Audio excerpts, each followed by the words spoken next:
এই তো সকাল সকালই অনেক টাটকা টাটকা সব সবজি বাজার করে নিয়ে আসছে। এখানে কাঁচকলা, তারপর চাল কুমড়ো, তারপরে পটল, আর তারপরে এখানে আছে তো কাঁচা মরিচ, মানে যা যা লাগে আর কি রান্না বান্নার জন্য সবই টাটকা ছিল। আর সকালবেলা বাজারে গেলে মনে হয় যে টাটকা টাটকা সব সবজি পাওয়া যায়। আর এখানে নিয়ে আসছে তো কান্দাল, এই কান্দাল কিন্তু খেতে খুবই মজা, একদম তরতাজা ছিল। তো যাই হোক সব কিছু গুছিয়ে নিয়ে তারপরে আমি কেটে কুটে নিলাম রান্না বান্নার জন্য। তো আমি আজকে রান্না করব কাতল মাছ, আজকে চাল কুমড়ো দিয়ে কাতল মাছ রান্না করব।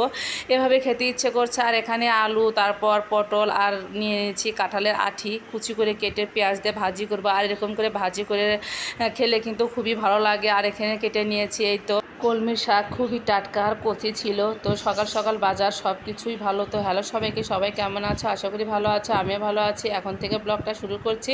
তো পুরো ব্লগটা তোমরা আমার সাথেই থাকবে, আশা করি ভালো লাগবে। আর ভালো লাগলে অবশ্যই একটা লাইক, কমেন্ট আর শেয়ার করে দেবে এবং সাবস্ক্রাইবও করবে।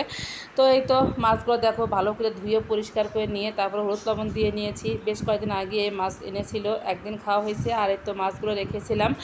তো ভাবলাম যে আজকে চাল কুমড়ো নিয়ে আসছে, টাটকা চাল কুমড়ো দিয়ে মাছটা রান্না করব। তো এদিকে আমি জালটা ধরিয়ে কড়াই বসিয়ে তারপর দিয়ে দিলাম সরিষার তেল। আর সবসময় তো আমি সরিষার তেল দিয়ে রান্না বান্না করি। তো যাই হোক তেলটা গরম হয়ে যাওয়ার পর কিন্তু আমি মাছগুলো দিয়ে দিলাম। আর এই মাছগুলো খুবই ভালো ছিল, টাটকা মাছ নিয়ে আসছিলো সেই দিন। খেতে খুব ভালো আর খুব মজা ছিল মাছটা। তো ভাবলাম যে বেশি দিন রাখবো না, টাটকা টাটকা থাকতেই খেয়ে নেব। তো যাই হোক 4-5 দিন আগে আনা হয়েছিল, একদিন খাওয়া হয়েছে। আর 3 দিন পর মনে হয় আবার রান্না করছি। হ্যাঁ, এইভাবে কেমন জানি আর ফ্রিজের মাছ বেশি দিন হলে আর খেতে ইচ্ছে করে না, মনে হয় ও টাটকা টাটকা খেলেই ভালো লাগে। তো সবসময় একটু টাটকা খাবারের চেষ্টা করি। তো যাই হোক সুন্দর করে মাছগুলো ভাজি করে নিচ্ছিলাম। আর এই তো মাছ ভাজি হয়ে গেছে, এখন উঠিয়ে নিচ্ছি। তো মাছগুলো সবগুলোই তুলে নিয়ে আবার বেশ কিছু মাছ ছিল, সেই মাছগুলো আবার একটু ভাজি করে নেব। তো পরের মাছগুলো দিয়ে দিচ্ছি। তো রান্নাবান্না এদিকে প্রচণ্ড গরম, মানে এমনিতেই রোদ নেই কিন্তু গরমের তাপটা খুবই আছে আর কি। রান্নাবান্না করতে ইচ্ছে করে না, কিন্তু তো রান্না করতে হবে, না হলে খাওয়া দাওয়া বন্ধ হয়ে যাবে। আর যাই হোক গরমের জন্য এদিকে শরীরে প্রচণ্ড অ্যালার্জিও দেখা দিয়েছে, যার জন্য বেগুন, তারপর হচ্ছে মানে অ্যালার্জি জাতীয় কোনো খাবারই খাচ্ছি না। ওই দেখা যায় যে যেগুলোতে অ্যালার্জি একটু কম বা নেই সেই সব সবজি আনা হচ্ছে।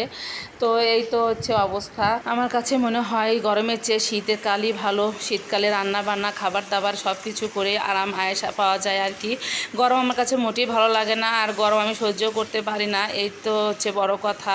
তো এদিকে আমি কিন্তু মাছগুলো ভাজি করে নিয়ে আবার তরকারিটা বসিয়ে দিয়েছি। তো প্রথমে কিন্তু আমি জিরা ফোড়ন দিয়ে তারপরে কুমড়োগুলো দিয়ে একটু ভালো করে হলুদ লবণ দিয়ে ভাজি ভাজি করে নিয়ে এখন তো ময় মশলা দিয়ে দিলাম, আদা জিরা ধনিয়া বাটা আর মরিচার গুঁড়া দিয়ে সব কিছু কষিয়ে নিয়ে এখন মাছগুলো দিয়ে আরেকটু কষিয়ে নেব। আর এইভাবে রান্না করলে খুব ভালো লাগে, এইভাবে মাছ কষিয়ে নিলে। তো যাই হোক মাছগুলো সুন্দর করে একটু কষিয়ে নিয়ে তারপরে আমি কিন্তু ঝোলটা দিয়ে দিলাম। আর এই কুমড়োর ঝোল খেতে খুবই ভালো লাগে, যেহেতু এই গরমে এই কুমড়োর ঝোল খেতে খুবই ভালো লাগে, খুবই মজা লাগে। আর এখন কিন্তু বেগুন তেমন একটা স্বাদ নেই বললে চলে, বেগুনের ঝোল রান্না করলে কেমন জানি একটা ট্যাসট্যাসে ভাব হয়। তো যাই হোক এই কুমড় দিয়ে রান্না করে আমার বেশ ভালোই লাগে। তো এর আগে একদিন খাইছিলাম, খেয়ে ভালো লাগছে, তো ভাবলাম যে আজকেও রান্না করব। তো যাই হোক সুন্দর করে ঝোলটা নামিয়ে নিয়েছি, আর কালারটা খুবই সুন্দর হয়েছিল, আর খেতে অনেকটাই ভালো, খুব মজা হয়েছিল। তো যাই হোক এখন ভাজিগুলো করে নিচ্ছি। তো প্রথমে কালো জিরা ফোড়ন দিয়ে দিয়েছি। আর এই ভাজিগুলা খেতে কিন্তু খুবই ভালো লাগে, বিশেষ করে এই সব দিনে।